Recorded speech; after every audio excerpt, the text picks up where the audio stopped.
Jun 1914. godine. Sarajevo. Austro-ugarski prijestolonasljednik nadvojvoda Franz Ferdinand i njegova supruga vojvotkinja Sofija od Hohenberga stigli su u zvaničnu posjetu Bosni.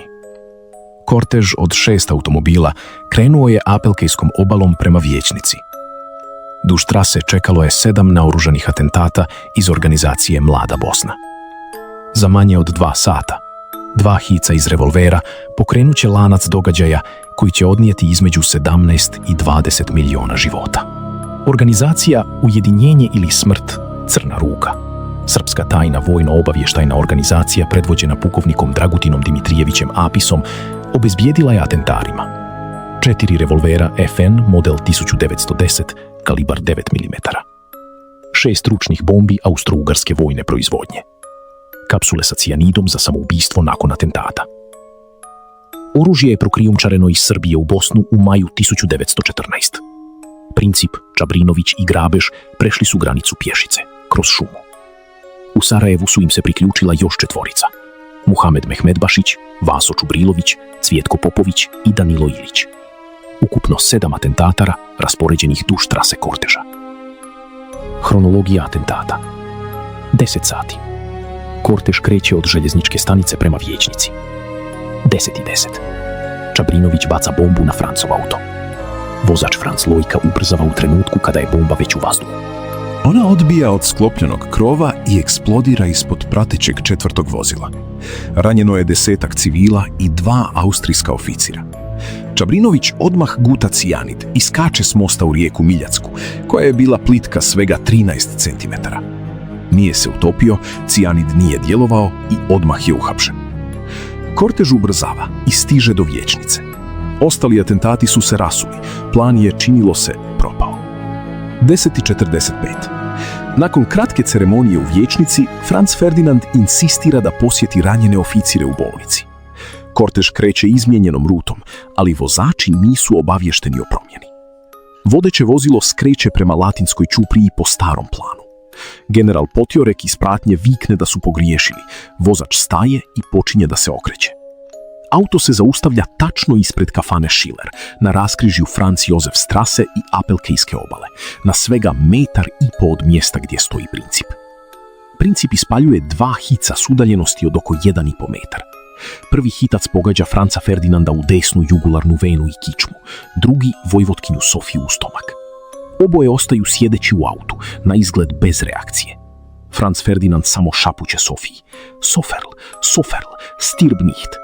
Sofija, Sofija, nemoj umrijeti. 11:30. Franz Ferdinand i Sofija umiru u rezidenciji namjesnika Potjoreka. Ljekar koji ih je zbrinjavao bio je Dor Edo Gajer. Princip pokušava da se upuca u glavu, ali ga navala naroda onemogućava. Guta cijanid. Bez efekta. Pretučen od strane mase i vojnika, uhapšen je na licu mjesta. Istraga i suđenje. Austro-ugarska policija i vojska uhapsile su u narednim sedmicama 100 osoba u Bosni. Ukupno je privedeno 25 osoba, od kojih je 16 izvedeno pred sud. Suđenje je održano od 12. do 23. oktobra 1914. u Sarajevu pred okružnim sudom. Na suđenju Princip govori otvoreno i bez pokajanja. Nisam kriminalac, jer sam uklonio zlog čovjeka. Učinio sam to za dobrobit južnoslavenskih naroda koji su trpjeli pod tiranijom Austro-ugarske. Prema Austro-ugarskom krivičnom zakonu iz 1852. godine, osoba mlađa od 20 godina nije mogla biti osuđena na smrt. Princip je u trenutku atentata imao tačno 19 godina i 11 mjeseci. Bio je 27 dana premlad za vješala. Osuđen je na 20 godina teške robije, uz 1 noć godišnje u ćeliji bez svjetla, na godišnjicu atentata, 28. juna. Danilo Ilić, koji je bio punoljetan i koji je koordinisao raspoređivanje atentara, osuđen je na smrt i obješen. 1915. godine. Zatvor u Terezinu. Principa premještaju u tvrđavu Terezin u sjeverozapadnoj Češkoj. Istu onu koja će 20 godina kasnije postati nacistički koncentracioni logor i geto za Jevreje iz cijele Europe. Smješten je u posebno obezbijeđeno, vlažno ćelijsko krilo bez prirodnog svjetla. Ubrzo razvija tuberkulozu kostiju. agresivnu formu bolesti koja razara koštano tkivo. Bolest napreduje brzo. 1916. godine amputirana mu je lijeva ruka zbog tuberkuloznog osteitisa, potpunog raspadanja kosti. Tjelesna masa mu pada ispod 45 kg. Te iste 1916. godine posjećuje ga zatvorski ljekar dr. Martin Pappenheim, koji vodi razgovor s njim i naknadno ga objavljuje.